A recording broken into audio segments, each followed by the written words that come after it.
मंत्रिमंडल के मेरे सहयोगी श्रीमान पीयूष गोयल जी, अनुप्रिया पटेल जी, सोम प्रकाश जी, अन्य महानुभाव और देश भर से हमारे साथ जुड़े हुए स्टार्टअप इकोसिस्टम के सभी साथी, आप सबको स्टार्टअप महाकुंभ की बहुत बहुत शुभकामनाएं।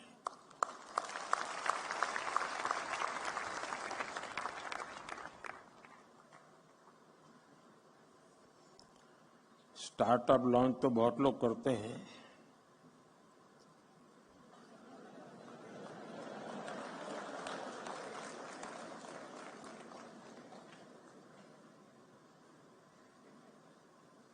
और पॉलिटिक्स में तो ज्यादा।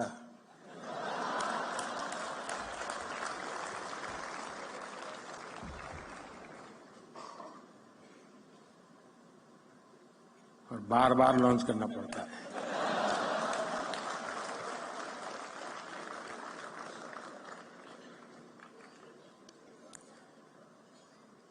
आप में उनमें फर्क ये है कि आप लोग प्रयोगशील होते हैं। एक अगर लॉन्च नहीं हुआ तो तुम दूसरे पर चले जाते हैं।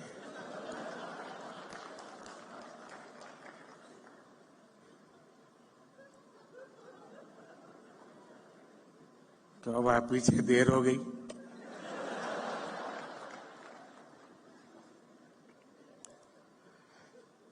साथियों, आज जब देश 2047 के विकसित भारत के रोडमैप पर काम कर रहा है, ऐसे समय मुझे लगता है कि ये स्टार्टअप महाकुंभ का बहुत महत्व है। बीते दशकों में हमने देखा है कि भारत ने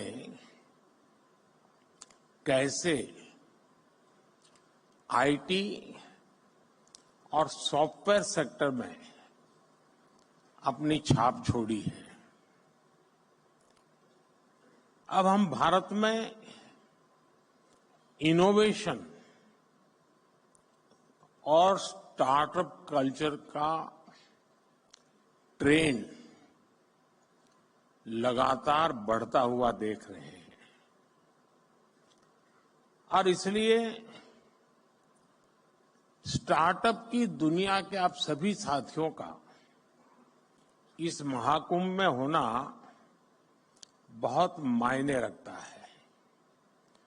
और मैं बैठे बैठे सोच रहा था कि स्टार्टअप वाले सफल कैसे होते हैं, क्यों होते हैं, वो कौन सी उनके अंदर एक जीनियस एलिमेंट है जिसके कारण ये सफल हो जाते हैं। तो मुझे एक विचार आया, आप लोग तय करना मैं सही हूं कि गलत हूं। जो आपकी टीम है जिसने इसको ऑर्गेनाइज किया है, क्योंकि आमतौर पर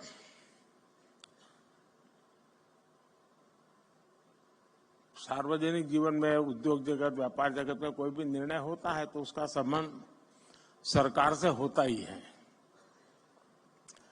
और जब सरकार से होता है तो फिर थोड़ा 5 साल का टाइम टेबल रहता है।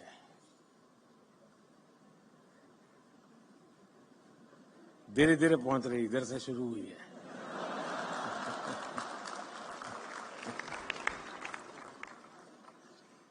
और इसलिए आमतौर पर जो व्यापारी मन होता है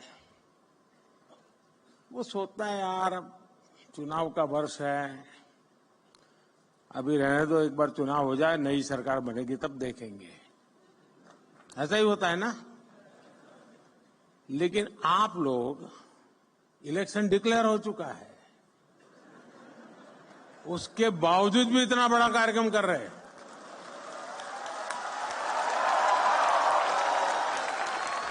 इसका मतलब ये है कि आपको पता है अगले 5 साल क्या होने वाला है।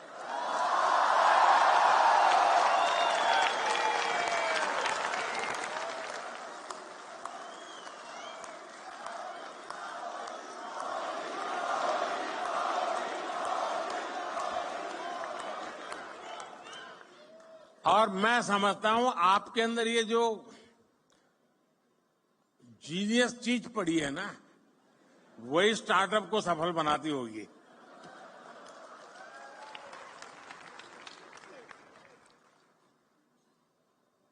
यहां investors, incubators, academicians, researchers, industry members, यानी एक प्रकार से सच्चे अर्थ में ये महाकुंभ है।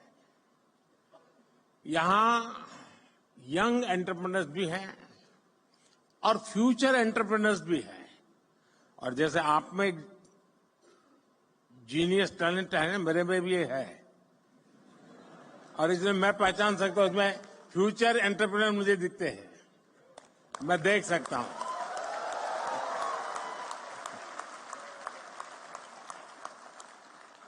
ऐसे में ये एनर्जी, ये वाइब वाकई अद्भुत है। जब मैं पोर्ट्स और एग्जीबिशन स्टॉल से गुजर रहा था तो ये वाइब में फील कर रहा था, और दूर कुछ लोग लगे थे, नारे भी लगा रहे थे, और हर कोई अपने इनोवेशन को बड़े गर्व के साथ दिखा रहा था।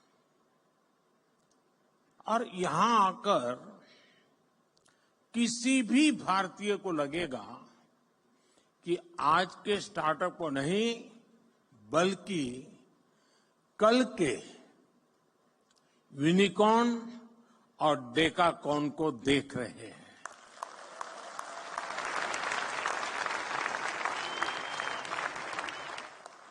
साथियों,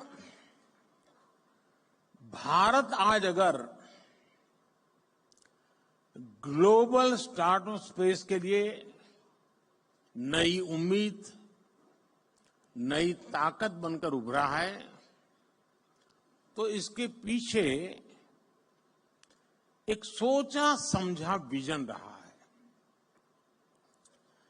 भारत ने सही समय पर सही निर्णय लिए, सही समय पर स्टार्टअप्स को लेकर काम शुरू किया।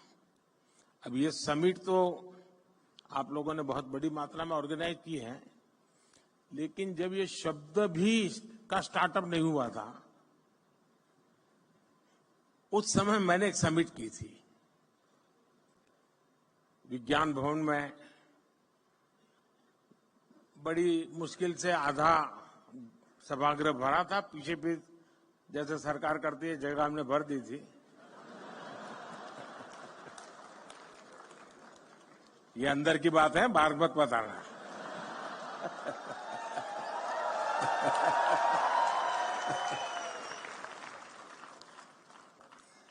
और उस समय देश में जो नए नए कुछ नौजवान, और मैंने startup India, stand up India, इसको लॉन्च करने की दिशा में मेरा प्रयास था, और मैं चाहता था कि उसको मैं एक आकर्षण पैदा करूं, यूथ में एक मैसेजिंग करूं। तो कुछ लोगों ने जो इनिशिएटिव लिए थे उनको खोजा देश भर में, भाई कोई कोने में कोई करता है तो जरा देखो। और मैंने 5-7 लोगों को बुलाया था कि जरा भाई आप भी वहां भाषण कीजिए, मेरी कोई सुनेगा नहीं। अब सुनते हैं। मैं उस समय बात कर रहा हूं। तो मुझे बराबर याद है, उस फंक्शन में एक बेटी ने अपना अनुभव सुनाया, शायद यहां बैठी भी हो, मुझे मालूम नहीं है। और उसने, वो मूल बंगाली है और माँ बाप ने काफी पढ़ा लिख करके उसको तैयार किया। उसने अपना अनुभव बताया।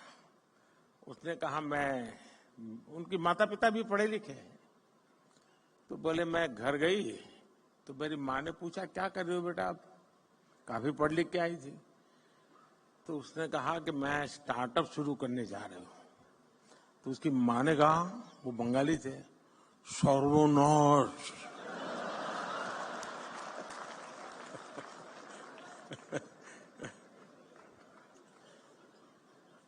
बोले सर्वनाश यानी स्टार्टअप यानी सर्वनाश। वहां से शुरू हुई यात्रा, इसका एक सैंपल यहां नजर आ रहा है।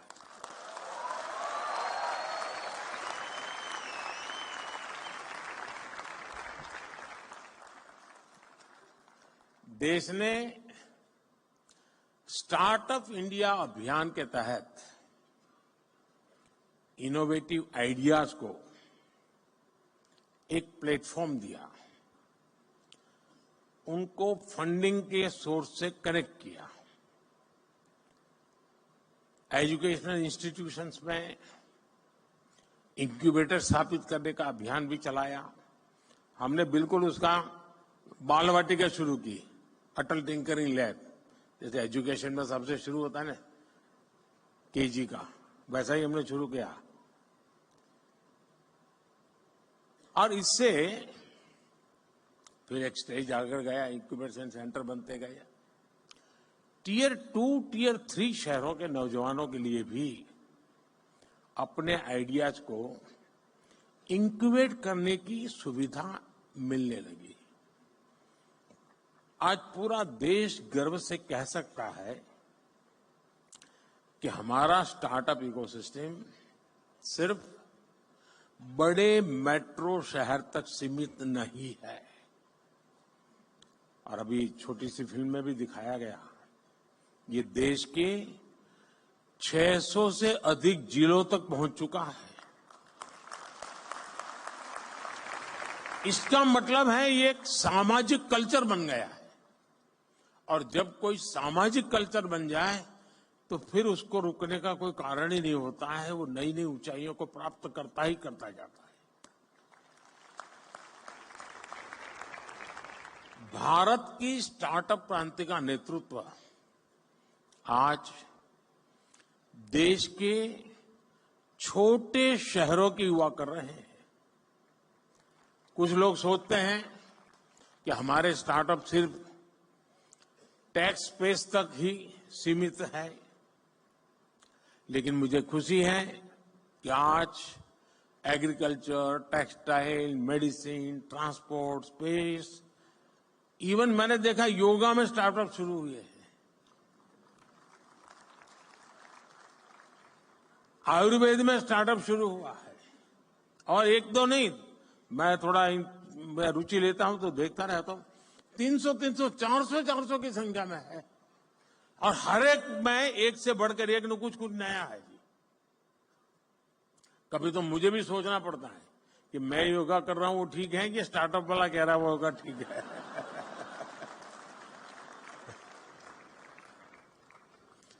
साथियों, स्पेस जैसे सेक्टर में जो कि हमने अभी कुछ ही समय पहले ओपन अप किया, पहले तो सरकार में जैसा स्वभाव रहता है जंजीरें बांध देना, और मेरी पूरी ताकत जंजीरें तोड़ने में लगी रहती है।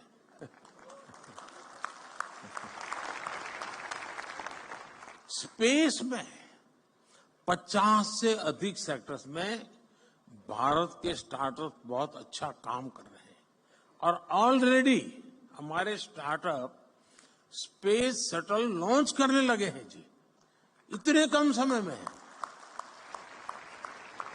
साथियों, भारत की युवा शक्ति का सामर्थ्य आज पूरी दुनिया देख रही है। इस सामर्थ्य पर भरोसा करते हुए देश ने स्टार्टअप इकोसिस्टम निर्माण करने की तरफ अनेक कदम उठाए हैं। शुरुआत में इस प्रयास पर भरोसा करने वाले बहुत कम थे, जैसा मैंने प्रारंभ में कहा। हमारे यहां पढ़ाई का मतलब नौकरी, और नौकरी का मतलब सिर्फ सरकारी नौकरी, यही सब था। मैं बड़ौदा में रहता था पहले, और वहां महाराष्ट्रीयन परिवारों से मेरा नाता जरा ज्यादा था, तो गायकवाड़ी स्टेट है। तो हमारे कुछ साथी बड़े मजाकिया स्वभाव से कहते थे, अगर बेटी बड़ी हुई शादी तय करनी है तो घर में चर्चा क्या होती है, अरे मुला फाल छाना है, अरे बेटा बहुत अच्छा है, फिर क्या सरकारी नौकरियां है, बस तो बेटी शादी होने के लिए योग्य हो गया। आज पूरी सोच बदल गई है। कोई बिजनेस की बात करना था तो पहले आइडिया की नहीं, दिमाग यही है यार, करना तो है लेकिन पैसे कहां से लाऊं। शुरुआत की चिंता उसकी पैसों से रहती थी। जिसके पास पैसा है वही बिजनेस कर सकता है, ये हमारी यहां धारणा बन चुकी थी। ये स्टार्टअप इकोसिस्टम ने उस साइकिल को तोड़ दिया है जी। और देश में जो रिवॉल्यूशन आता है ना, ऐसी चीजों से आता है।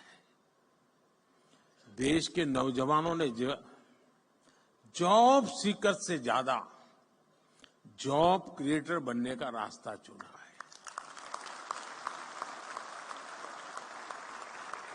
और फिर जब देश ने स्टार्टअप इंडिया अभियान शुरू किया तो देश के युवाओं ने दिखा दिया कि वो क्या कुछ कर सकते हैं।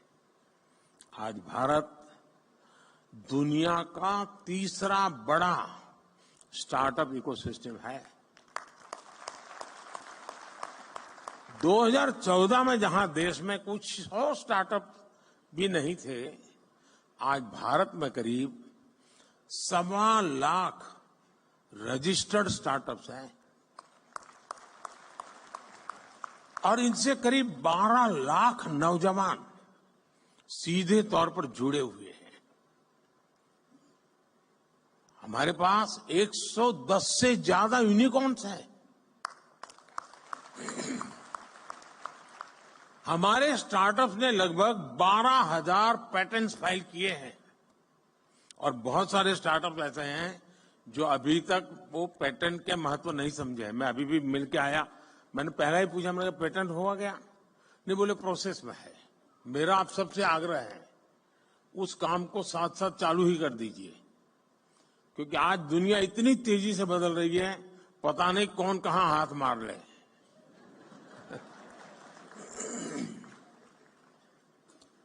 और देश ने कैसे इनकी हैंड होल्डिंग की है, उसका एक और उदाहरण है जेम पोर्टल। यहां पर उसकी व्यवस्था है, आप देख सकते हैं।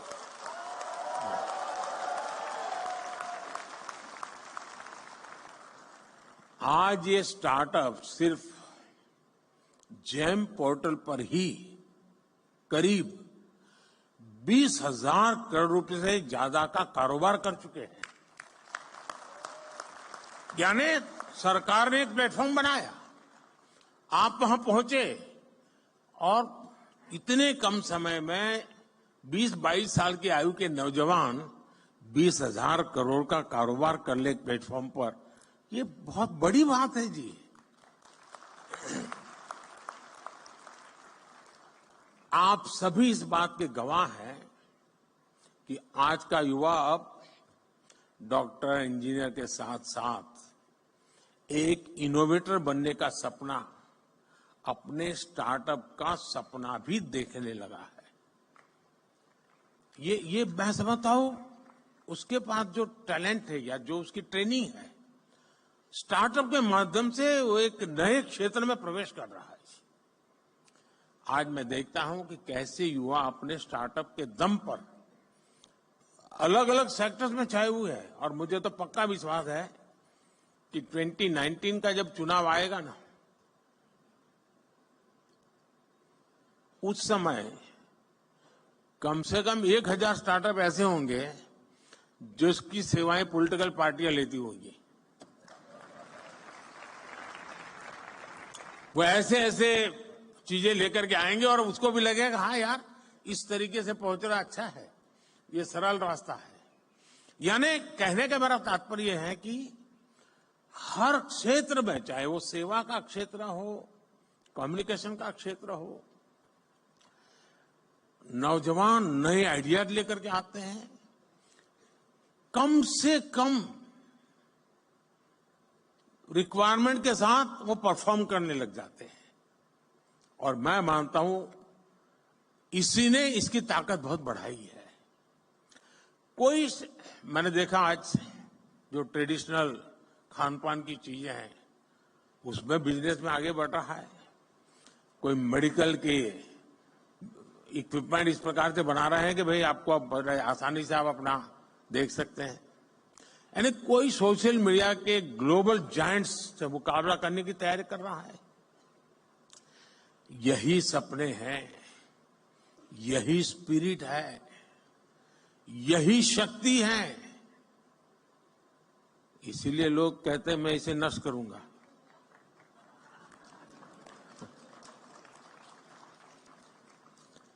एक तरह से मैं कह सकता हूं कि कुछ वर्ष पहले देश ने पॉलिसी प्लेटफॉर्म पर जो स्टार्टअप लॉन्च किया था वो सफलता की नई ऊंचाइयों को छू रहा है। साथियों, स्टार्टअप्स को देश के डिजिटल इंडिया अभियान से जो मदद मिली है, और मैं मानता हूं कि यूनिवर्सिटी ने इसे केस स्टडी के रूप में स्टडी करना चाहिए। वो अपने आप में एक बहुत बड़ा इंस्पिरेशन है। हमारे फिनटेक स्टार्टअप्स को यूपीआई से बहुत बड़ी मदद मिली है। भारत में ऐसे इनोवेटिव प्रोडक्ट्स और सर्विसेज तैयार हुई हैं जिससे देश के हर कोने में डिजिटल सुविधाओं का विस्तार हुआ है। और साथियों, आपको अंदाज नहीं है कि हम जहां हैं, हम रोजमर्रा की जिंदगी है तो हमें पता नहीं चलता है, लेकिन मैं G20 समिट के समय देखता था, हमने यहां एक बूथ लगाया था जहां पर अभी आपके एग्जीबिशन लगाया वहां G20 समिट में, और वहां यूपीआई कैसे काम करता है हम 1,000 रुपया देते थे ताकि उनको ट्रायल रन करने के लिए काम आए। हर एक एम्बेसी अपने टॉप मोस्ट लीडर को वहां ले जाने का आग्रह रखती हुई जरा वहां देखिए एक बार। यानी वहां लाइन लगी रही थी बड़े बड़े नेताओं की कि यूपीआई है क्या, काम कैसे करता है, और उनके लिए बड़ा अजूबा था। हमारे यहां गांव में सब्जी वाला भी बड़े आराम से कर लेता है।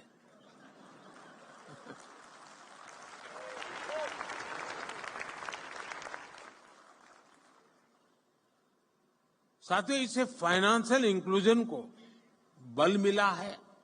रूरल और अर्बन डिवाइड को देश कम कर पाया है। और दुनिया में शुरू में इसकी चिंता थी।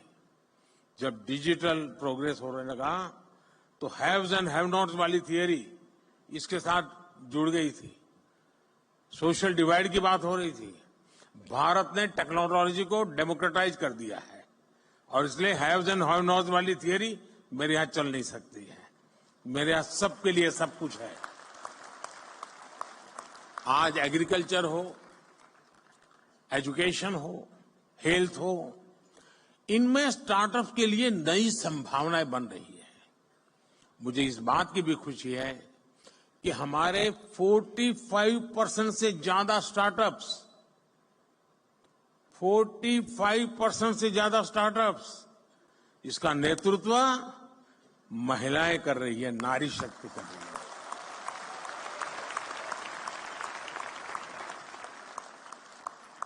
इस ताकत का कोई अंदाज नहीं लगा सकता जी।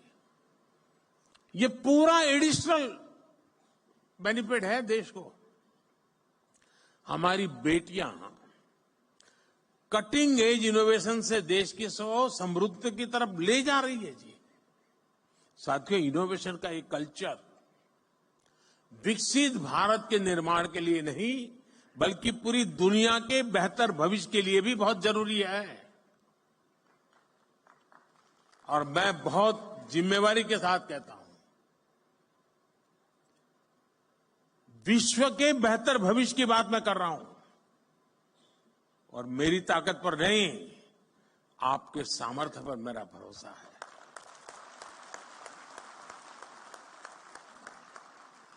भारत ने अपना ये विजन अपनी G20 प्रेसिडेंसी के दौरान स्पष्ट किया है। इसी प्रीमाइसिस में G20 समिट हुई। विश्व के सभी बड़े नेता कोविड के बाहर दुनिया को कहां ले जाना इसके लिए खड़े बैठे थे और इसी मंडप पे मेरा देश का यंग माइंड बैठा है जो 2047 तक जाने का रास्ता तय करने वाला है।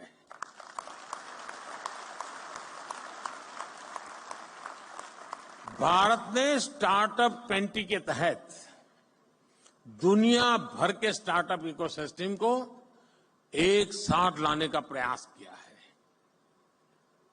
इसी भारत मंडप में G20 के दिल्ली डिक्लेरेशन में पहली बार स्टार्टअप्स को न सिर्फ इंक्लूड किया गया बल्कि उन्हें नेचुरल इंजन ऑफ ग्रोथ भी माना गया। मैं जरूर कहूंगा कि आप G20 का ये डॉक्यूमेंट जरूर देखें आप, यानी किस लेवल पर हम चीज को ले गए हैं।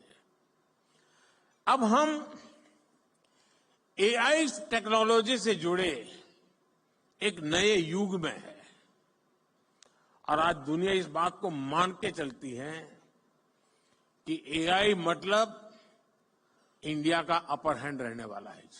ये दुनिया मान के चल रही है। अब हमारा काम है मौका नहीं छोड़ना है और मैं काफी मदद ले रहा हूं ये AI की आजकल, क्योंकि मुझे मालूम है मुझे इलेक्शन कैंपेन में लैंग्वेज की सीमाएं आती है तो मैं AI की मदद से तमिल में भी मेरी बात पहुंचा रहा हूं, तेलुगु में पहुंचा रहा हूं, उड़िया में पहुंचा रहा हूं। तो आप जैसे नौजवान ये काम करते हैं तो मेरा भी काम हो जाता है। पहले मैं देख रहा था कोई मुझे मिलता था तो एक जमाना था पहले ऑटोग्राफ मांगते थे, धीरे धीरे फोटोग्राफ मांगने लगे, अब सेल्फी मांगने लगे, अब तीनों मांग रहे, सेल्फी चाहिए, फोटोग्राफ चाहिए, ऑटोग्राफ चाहिए। अब करे क्या? तो मैंने AI वाली मदद ले ली। मैंने अपने नमो ऐप पर एक व्यवस्था खड़ी कर दी, अगर मैं यहां से गुजर रहा हूं और कहीं पर एक कोने पर आपका आधा चेहरा भी आ गया तो AI की मदद से आप निकाल सकते हैं मोदी के साथ मैं खड़ा हूं।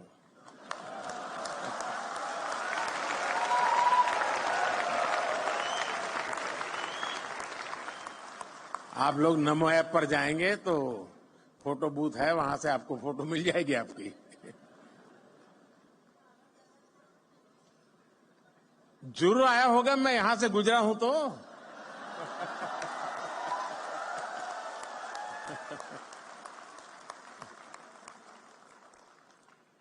साथियों, इसलिए भारत के यंग इनोवेटर्स के लिए और ग्लोबल इन्वेस्टर्स के लिए AI एक ऐसा क्षेत्र अनगिनत नए अवसर लेकर के आया है। National quantum mission, India AI mission और सेमीकंडक्टर मिशन, ये सारे अभियान भारत के युवाओं के लिए संभावनाओं के नए द्वार खोलेंगे। अभी कुछ महीने पहले मुझे अमेरिका की संसद को संबोधित करने के लिए उन्होंने बुलाया था, तो मैंने वहां AI की चर्चा की। तो मैंने कहा अब AI दुनिया का भविष्य तय करने के लिए सामर्थ्यवान बनता जा रहा है, तो जितनी वहां समझ थी उतने हिसाब से तालियां बजी।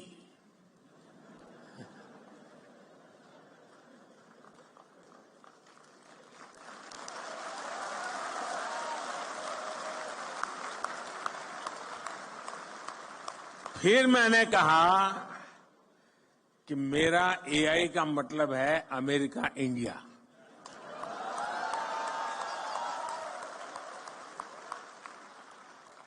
तो पूरा सभागृह खड़ा हो गया। साथियों, लेकिन ये तो मैंने वहां पॉलिटिकल संदर्भ में कहा, लेकिन आज मैं जरूर मानता हूं कि AI का सामर्थ्य, इसका नेतृत्व भारत के हाथ में ही रहेगा और रहना भी चाहिए।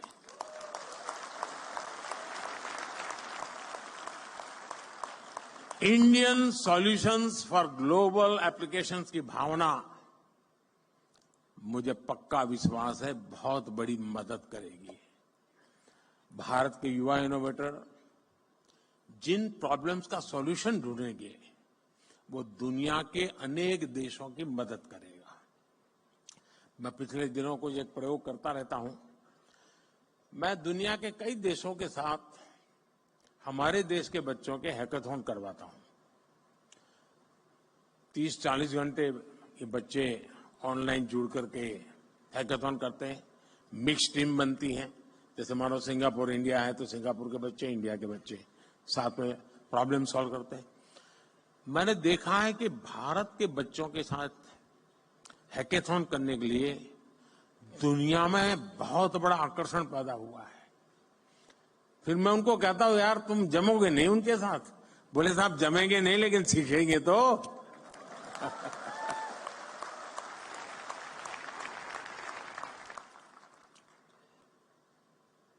दोस्तों, भारत में जो इनोवेशन ट्राइड और टेस्टेड होगा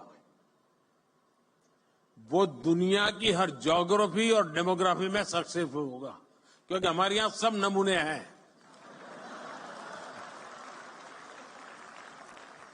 यहां रेगिस्तान भी मिलेगा, यहां बाढ़ वाला इलाके भी मिलेगा, यहां पर मीडियम पानी वाला भी है। यानी हर प्रकार की चीज आपको एक ही जगह पर सब मौजूद है जी। और इसलिए यहां जो सक्सेस हुआ वो दुनिया में कहीं पर भी सक्सेस हो सकता है। साथियों, भारत लगातार इस विषय में फॉरवर्ड प्लानिंग करते हुए चल रहा है। देश ने हजारों करोड़ रुपयों के नेशनल रिसर्च फाउंडेशन बनाने का निर्णय लिया है। थोड़े समय पहले इसका निर्णय आपने देखा होगा। और इंटरिम जो बजट हमने रखा था, हमारे देश में कुछ चीजों की चर्चा करने के लिए लोगों को फुर्सत नहीं है, क्योंकि फालतू चीजों में उनका टाइम बहुत जाता है। इस इंटरिम बजट में, क्योंकि पूरा बजट तो अभी जब मैं दोबारा आऊंगा तब आएगा,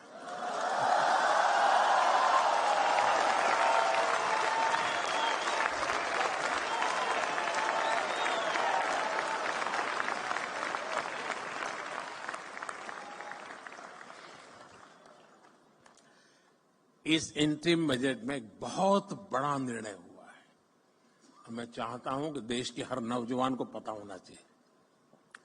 रिसर्च और इनोवेशन के लिए 1 लाख करोड़ रुपए के फंड की घोषणा की गई है। इससे सनराइज टेक्नोलॉजी एरिया में लंबे समय तक चलने वाले रिसर्च प्रोजेक्ट में मदद मिलेगी। भारत ने डिजिटल डेटा प्रोटेक्शन के लिए बेहतरीन कानून भी बनाया है। स्टार्टअप्स को प्रोत्साहित करने के लिए जो भी कदम जरूरी है वो सारे उठाए जा रहे हैं। अब देश फंडिंग का एक बेहतर मैकेनिज्म बनाने का भी प्रयास कर रहा है। साथियों, आज जो स्टार्टअप सफल हो रहे हैं उन पर एक बड़ी जिम्मेदारी भी है। आपको ये तो ध्यान रखना ही है कि आपके आइडिया पर किसी ने भरोसा किया है, तभी आप यहां पहुंचे हैं। इसलिए आपको भी एक नए आइडिया को सपोर्ट करना चाहिए। कोई तो था जिसने आपका हाथ पकड़ा था, आप भी किसी का हाथ पकड़िए। क्या आप किसी एजुकेशनल इंस्टीट्यूट में युवाओं को प्रेरित करने के लिए मेंटर के रूप में जा नहीं सकते? मान लीजिए आपने 10 टिंकरिंग लैब ले लिए, जाएंगे उन बच्चों से बातें करेंगे, आपके आइडिया उनके आइडिया चर्चा करेंगे, इंक्यूबेशन सेंटर पर जाएंगे। 1 घंटा दीजिए, आधा घंटा दीजिए, मैं रुपये पैसे देने की बात नहीं कर रहा हूं। देश की नई पीढ़ी से मिलिए दोस्तों, मजा आ जाएगा।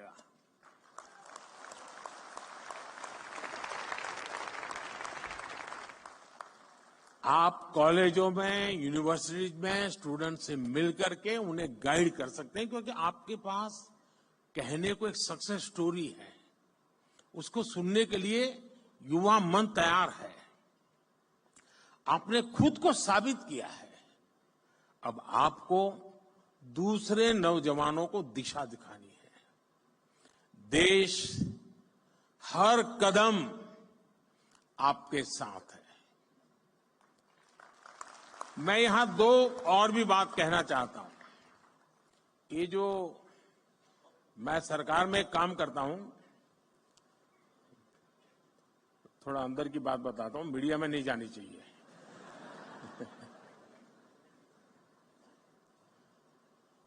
मैंने सरकार में एक बार कहा आकर के, नया नया यहां आया था दिल्ली, यहां का कल्चर का ज्यादा पता नहीं था मुझे, बाहर का व्यक्ति था। तो मैंने सरकार से कहा, मैंने कहा ऐसा करो भाई, तुम्हारे यहाँ ऐसे प्रॉब्लम डिपार्टमेंट में जो लंबे समय से अटके पड़े हैं, लटके पड़े हैं, तुम लोग कोशिश कर रहे हो लेकिन सॉल्यूशन नहीं आ रहा है, ऐसे आइडेंटिफाई करो और मैं देश के नौजवानों को ये प्रॉब्लम दूंगा, उनको कहूंगा हैकेथॉन करो और इसका मुझे सॉल्यूशन दो। तो खैर हमारे बाबू लोग तो बहुत बहुत पढ़े लिखे लोग रहते हैं। तो साहब उसकी कोई जरूरत नहीं, हमारा 20-20 साल का अनुभव है। अरे मैंने कहा यार क्या जाता है। शुरू में मुझे बहुत रेजिस्टेंस था, तो कोई मानने को तैयार नहीं था कि हमारे यहाँ कुछ अटका हुआ है, हमारे यहाँ कुछ लटका हुआ है, हमारे यहाँ रुका हुआ, कोई कहे हमारे सब नहीं साहब सब बहुत बढ़िया चल रहा है। अरे मैंने कहा भाई बढ़िया चल रहा है तो भी तो दो वैल्यू एडिशन होगा। अच्छा नहीं होगा तो वो देखेगा कि क्या बढ़िया है, जाने तो ना बाहर।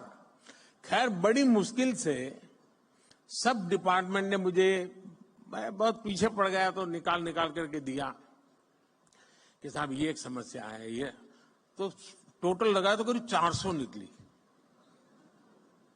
अब वो तो शायद मुझे लगता है 0.1% भी नहीं बताया होगा। मैंने देश के नौजवानों का हैकेथॉन किया और उनको समस्याएं दे दी। मैंने कहा इसका सॉल्यूशन लेके आओ।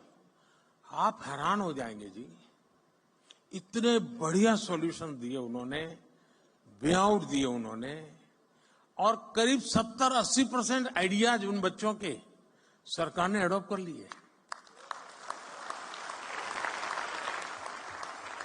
फिर स्थिति ये बनी कि हमारे डिपार्टमेंट मुझे पूछने लगे, साहब इस साल हैकेथॉन कब होगा, क्योंकि उनको लगा कि भाई ये सॉल्यूशन तो यहीं पर मिलेगा। यानी कहने का तात्पर्य है कि इनके पास जब मिलते हैं बच्चे, बैठते हैं, बहुत चीजें निकाल के लाते हैं। और ये 18, 20, 22 साल के नौजवान है जी। मैं कहूंगा ये जो हमारे बिजनेस के जो CII है, फीकी है, एसोचैम है, मैं उनको कहता हूं कि वो अपनी अपनी इंडस्ट्री के प्रॉब्लम आइडेंटिफाई करें। प्रॉब्लम आइडेंटिफाई करके वे ये स्टार्टअप वालों का हैकेथॉन करें और उनको प्रॉब्लम दे। मैं पक्का मानता हूं ये बहुत बढ़िया सॉल्यूशन ला करके देंगे आपको।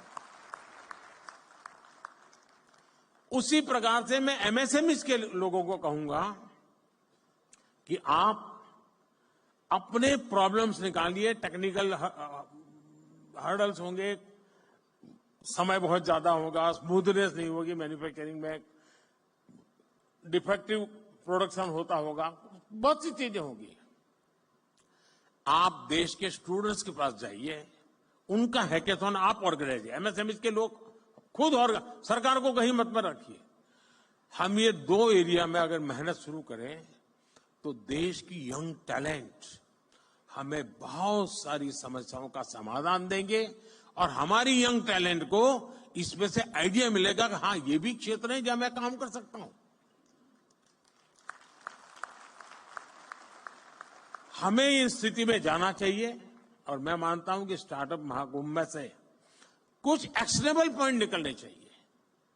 उन एक्शनेबल पॉइंट्स को लेकर के हम आगे चले और मैं आपको वादा करता हूं, अब ये 1.5-2 महीने में जरा और काम में व्यस्त हूं, लेकिन इसके बाद मैं आपके लिए अवेलेबल हूं।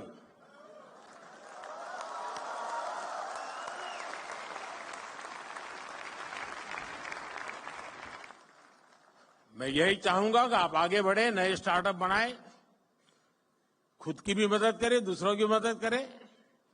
आप इनोवेशन जारी रखें, इनोवेटर्स को अपना सहयोग जारी रखें। आपके एस्पिरेशंस ही भारत के एस्पिरेशंस है। भारत को 11वें नंबर से 5वें नंबर की इकोनॉमी बना दिया और इसमें बहुत बड़ी भूमिका मेरे देश के नौजवानों की है, आपकी है। अब भारत को, और मैंने हिंदुस्तान को गारंटी दी है कि मेरे तीसरे टर्म में मैं देश को दुनिया की तीसरी इकोनॉमी बना करके रहूंगा।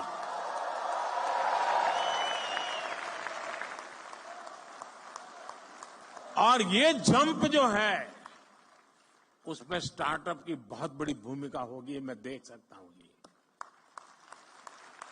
साथियों, मुझे अच्छा लगा आप सबसे गप्पे गोष्ठी करने का। आप सब नौजवानों से आपका उत्साह, उमंग मेरे में भी एक नई ऊर्जा भर देता है। बहुत बहुत शुभकामनाएं, बहुत बहुत धन्यवाद।